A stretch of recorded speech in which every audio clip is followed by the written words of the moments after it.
19-бөлүм. Мисир жеринен чыгышканына 3 ай 1 күн болгондо, ай жаңырган күнү Исраил уулдары Синай чөлүнө келишти. Алар Репидимден чыгып Синай чөлүнө келип жайланышты. Исраил эли ошол жердеги тоонун бет маңдайына кошуун болуп жайланышты. Муса Кудай менен жолугуш үчүн тоонун башына чыкты. Тоодон Теңир ага мындай деп кайрылды. Жакыптын элине, Исраил уулдарына мындай дегин: Менин мисирликтерге эмне кылганымды көрдүңөр. Мен силерди бүркүт балапанын канатына көтөргөндөй көтөрүп жүрүп, өзүмө алып келдим. Ошондуктан силер мени угуп, менин келишимимди сактасаңар, анда бүт элдердин ичинен силер менин энчим болосуңар. Анткени бүт жер меники. Силер мен үчүн ыйык кызмат кылуучулардын падышачылыгы жана ыйык эл болосуңар. Сенин Исраил уулдарына айта турган сөзүң ушул. Муса келип элдин аксакалдарын чакырды да Теңир осуяттаган ушул сөздөрдү айтты. Ошондо бүт эл бир добуштан Теңир эмнени айтса, ошонун баарын аткарабыз деп жооп беришти. Муса элдин айткан сөзүн Теңирге жеткирди.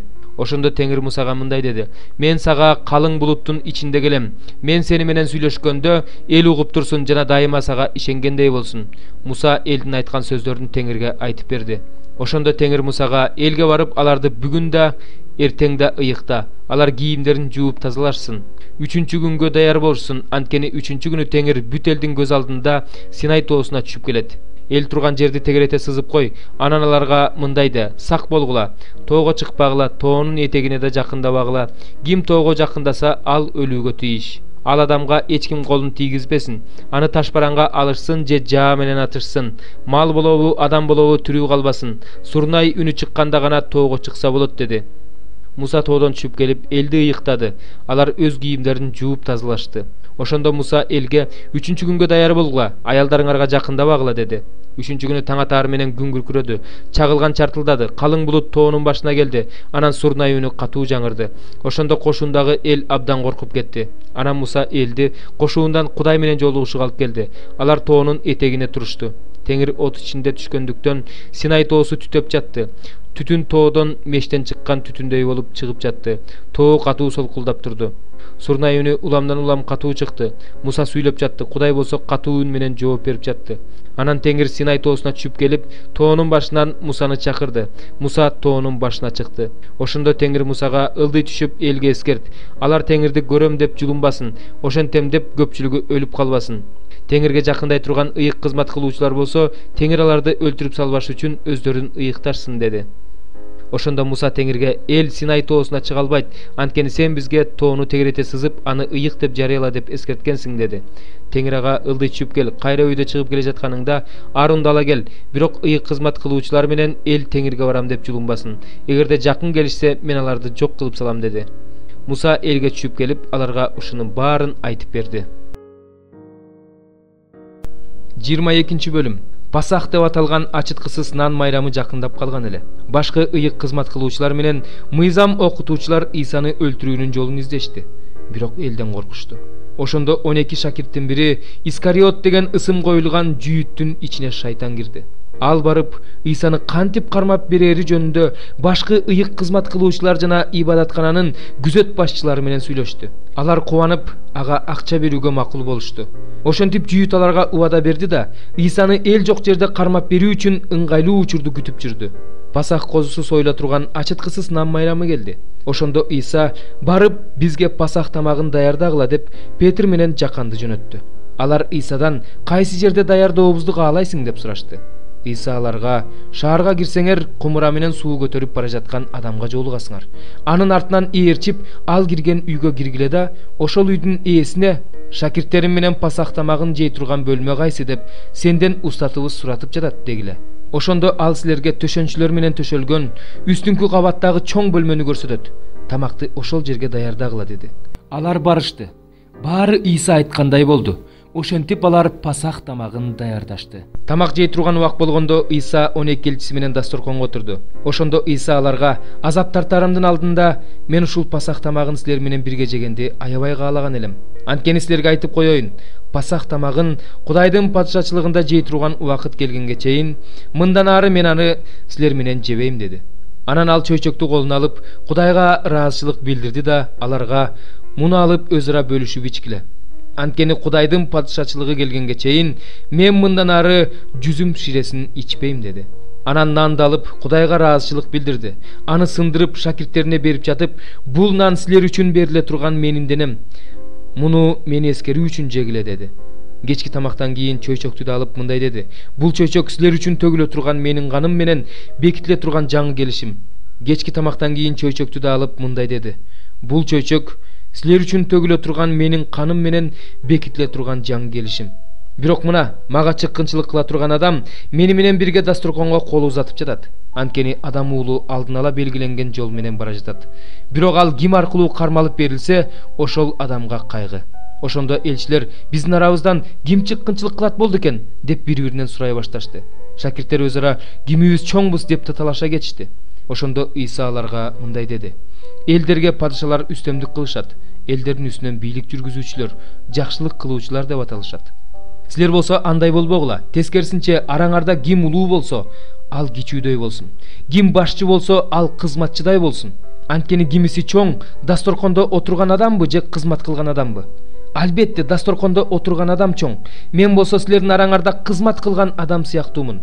Силер болсо башыма кыйынчылык келген учурларда мени менен бирге болдуңар. Атам мага бийлик бергендей эле, мен да силерге бийлик берем. Менин падышачылыгымда менин дасторконумдан ичип жейсиңер. Тактыларга отуруп Исраилдин 12 уруусун соттойсуңар. Анан Ыйса Теңир Петрге: Шимон, Шимон, шайтан силерди калбырдан буудай сыяктуу өткөрүүнү суранды. Бирок ишенимин жоготпосун деп мен сен үчүн сыйындым. Кайра кайрылганыңдан кийин бир туугандарыңдын ишенимин бекемде деди. Петр болсо ага: Теңир, мен сени менен түрмөгө отурууга да, өлүүгө да даярмын деди. Бирок Ыйса ага: Петр, сага айтып коеюн. Ушул түнү короз кыйкырганга чейин сен мени билбейм деп 3 жолу танасың деди. Анан Ыйса аларга: Мен силерди капчыксыз, баштыксыз, бут кийимсиз жөнөткөнүмдө бир нерсеге муктаж болдуңар беле деди.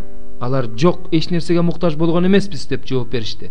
Ошондо Ыйса аларга: Бирок азыр кимдин капчыгы болсо, ал аны да, баштыгын да алсын. Ал эми кимдин кылычы жок болсо, ал өзүнүн кийимин сатып, кылыч сатып алсын. Силерге айтып коеюн, ал кылмышкер катары эсептелди деген пайгамбарчылык менин жашоомдо аткарылышы керек. Анткени ыйык жазууда мен жөнүндө эмне жазылса, ошонун баардыгы аткарылып бүтүп калды деди. Алар ага: Теңир, мына бул жерде 2 кылыч бар дешти. Ыйса аларга: Жетет деди. Ыйса тышка чыгып, адатынча Зайтун тоосуна жөнөдү. Шакирттери анын артынан ээрчишти. Ошол жерге келгенден кийин Ыйса аларга азгырылып кетпеш үчүн сыйын кыла деди. Өзү нарыраак таш ыргытса жетчидөй жерге барып чөгөлөп отуруп мындай деп сыйынды: Ата, эгерде сенин эркиңе туура келсе, ушул чөйчөктү менин жанымдан кыя өткөрүп жиберчи. Бирок мен каалагандай эмес, сен каалагандай болсун. Ошондо асмандан бир периште келип ага күч берди. Кыйналып жатканында ал бүт күчү менен сыйынды. Анын тери кандын тамчысына окшоп жерге таам жатты. Ыйса сыйынып бүтүп ордунан тургандан кийин шакирттеринин жанына келди. Кайгыга баткан алар уктап калышкан эле. Ошондо аларга: Эмне уктап жатасыңар? Азгырылып кетпеш үчүн сыйын кыла деди. Ыйса сүйлөп жатканда 12 элчинин бири жүйүт баштаган топ адам келди. Жүйүт Ыйсанын бетинен өбүү үчүн жакын келди. Анткени ал: Мен кимди өпсөм, ал ошол деп алар менен сүйлөшүп койгон эле. Ыйса андан: Жүйүт, сен адам уулун өөп туруп салып бересиңби деп сурады. Иштин жайын түшүнгөн Ыйсанын жанындагылар: Теңир, кылыч менен чаап салалыбы дешти. Алардын бирөөсү башкы ыйык кызмат кылуучунун бир кулунун оң кулагын шылый чапты. Ыйса болсо: Токтоткула, жетишет деди да кулдун кулагына колун тийгизип аны айыктырып койду.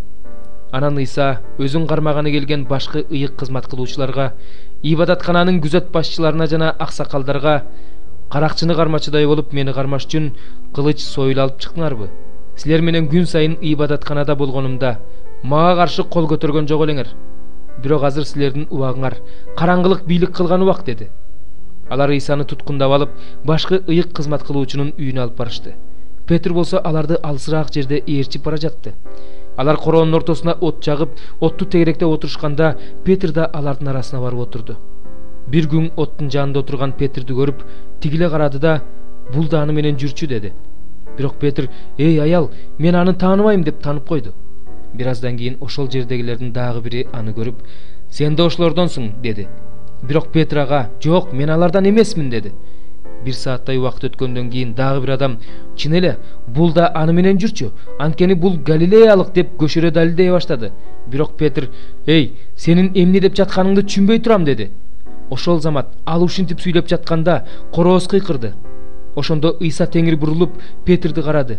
Петр теңирдин ушул түнү корооз кыйкырганга чейин "Сен менден 3 жолу баш тартасың" деген сөзүн эстеп, сыртка чыгып өксөп ыйлады. Исаны кармап келген адамдар аны шылдыңдап сабашты. Анын көзүн таңып коюшуп, жаакка чапкылап: "Кана пайгамбарчылык кылчы, сени ким чапты?" деп сурап жатышты. Алар аны дагы көптөгөн жаман сөздөр менен тилдешти. Эртеси эртең менен эл аксакалдары, башкы ыйык кызмат кылуучулар жана мыйзам окутуучулар чогулуп, аны өздөрүнүн жогорку сотуна алып барышты да, андан: "Кана айтчы бизге, сен Машаяксыңбы?" деп сурашты. Иса болсо аларга: "Айтсам баары бир ишенбейсиңер. Сурасам баары бир жооп бербейсиңер. Мындан кийин Адам уулу кудуреттүү Кудайдын оң жагына отурат" деди. Ошондо баардыгы ага: "Демек сен Кудайдын уулу экенсиң да" дешти. Ыйса аларга: "Менин ошол экенимди өзүңөр айтып жатасыңар" деп жооп берди. Ошондо алар: "Бизге дагы кандай далил керек? Анткени биз анын өз оозунан укпадыкпы" дешти. 37 бөлүм. Бул жөнүндө ойлогондо жүрөгүм титиреп ордунан козголуп кетти. Уккула, анын үнүн уккула, анын оозунан чыккан күркүрөөнү уккула. Анын жаңырыгы бүт асманга жаңырат, анын жарыгы бүт жер үстүнө жаркырайт. Анын артынан үн күркүрөйт. Кудай өзүнүн улуулугунун үнү менен күркүрөйт. Анын үнүн эч ким токтотпойт. Кудай өз үнү менен укмуштуудай күркүрөп жатат. Биздин акылыбыз жетпеген улуу иштерди жасап жатат. Анткени ал карга жерге түш деп айтат. Жамгырда, нөшөрдө анын бийлиги астында. Анын ишин бардык адамдар билиш үчүн ал ар бир адамдын колуна мөөр басат. Ошондо айбандар ийиндерине кирип, чээндеринен чыкпай калышат. Түштүктөн бороон, түндүктөн ызгаар келет. Кудайдын демине муз жаралат, суунун үстү тартылат. Ошондой эле ал булуттарды сууга толтурат. Булуттар анын жарыгын таратышат. Булуттар анын каалоосу боюнча багыт алып, жер бетинде анын буйруктарын аткарышат. Ал аларды же жазалаш үчүн, же жакшылык үчүн, же райым кылыш үчүн жиберет. Буга көңүл бур, Аюп. Токтой тур, Кудайдын укмуш иштерин түшүн. Кудай аларды кандай жайгаштырганын, өзүнүн булуттарынын арасынан чагылганды кандай чартылдатаарын билесиңби? Булуттардын кантип илинип турганын, билимдин кемеңгери жасаган керемет иштерди билесиңби? Ал түштүктүн ысык шамалы менен жерди тынчытканда, кийген кийимин кандай ысыырын билесиңби? Сен аны менен кошо жез күзгүдөй жаркыраган асманды жайдың беле? Бизге ага эмне деп айтууну үйрөт. Биз бул караңгылыкта эч нерсе түшүнө албай жатабыз. Менин айтканым ага жетет болду бекен? Айтылган сөздүн ага жеткенин айткан бирөө бар бекен? Азыр булуттардан күндүн жарыгы көрүнбөй жатат, бирок шамал согуп асманды тазалап кетет. Жаркыроо түндүктөн келет. Кудайдын тегереги укмуштуудай жарык. Кудай кудуреттүү, ага биздин акылыбыз жетпейт.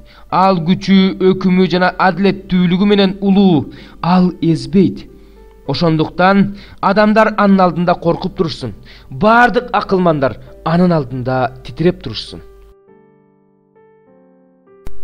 7 бөлүм. Сүйүктүү бир туугандарым, Кудай бизге ушундай убадаларды бергендиктен, денебизди жана рухубузду булгаган ар кандай ыпластыктан арылалы. Кудайдан коркуу менен ыйыктыкка умтулалы. Бизге жүрөгүңөрдөн орун бергиле. Биз эч кимди таарынткан жокпуз, эч кимге зыян келтирген жокпуз, эч кимди пайдаланган жокпуз. Муну силерди айыпташ үчүн айтып жаткан жокмун.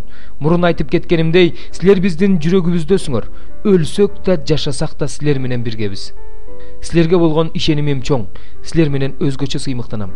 Бардык кайгы капабызга карабай, толугу менен сооронуп, аябай кубанып жатам. Себеби Македонияга келгенибизде жаныбыз тынчтык тапкан жок. Ар тарабыбыздан кысымга алындык, сырттан кол салуу, иштен коркунуч. Бирок көңүлү чөккөндөрдү соороткон Кудай бизди Титтин келиши менен сооротtu. Титтин келиши гана эмес, анын силер аркылуу сооронгондугу да бизди сооротtu. Мага болгон камкордугуңар, сагынычыңар, мен үчүн төккөн көз жашыңар жөнүндө Титтен укканымда ого бетер кубандым. Ошондуктан жазган катым менен силерди капалантканыма өкүнбөйм. Катымдын силерди капалантканын көрүп өкүнгөн элем, бирок силер убактылуу эле капаландыңар. Азыр болсо кубанып турам. Албетте кайгырганыңар үчүн эмес, күнөөңөрдү сезип, өкүнүп, кайгырганыңар үчүн кубанып жатам. Анткени силер Кудайга жаккандай кайгырдыңар. Демек биз силерге эч кандай зыян келтирген жокпуз. Себеби Кудайга жаккан кайгы тобо кылып куткарылууга алып келет. Ал эми бул дүйнөнүкүндөй кайгы өлүмгө дуушар кылат. Себеби Кудайга жаккан кайгы силерде кандай тырышчаактыкты, кечирим суроону, күнөө кылган адамга нааразыланууну, коркунучту, каалоону, кызганчаактыкты, жазаны жаратканын карагылачы. Бул иште таза экениңерди бардык жагынан көрсөттүңөр. Мен бул катты таарынткан адам үчүн да жазган жокмун. Болгону биз жөнүндө кандай кам көрөрүңөр Кудай алдында өзүңөргө белгилүү болушун гана кааладым. Анткени биз силердин сооронууңар аркылуу сооронуп калдык. Буга кошумча Титтин кубанычы бизди ого бетер кубантты. Баарың анын рухун тынчтандырыптырсыңар. Мен силерди ага мактап уятка калган жокмун. Силерге айткандарыбыздын баары чындык болгондой эле Титке силерди мактаганыбыз да туура болуп чыкты. Баарыңардын тил алчаактыгыңарды, өзүн коркунуч менен кандай ызааттап кабыл алганыңарды эстеген сайын анын жүрөгү жылыйт. Ошентип бардык нерседе силерге таяна ала тургандыгыма кубанам.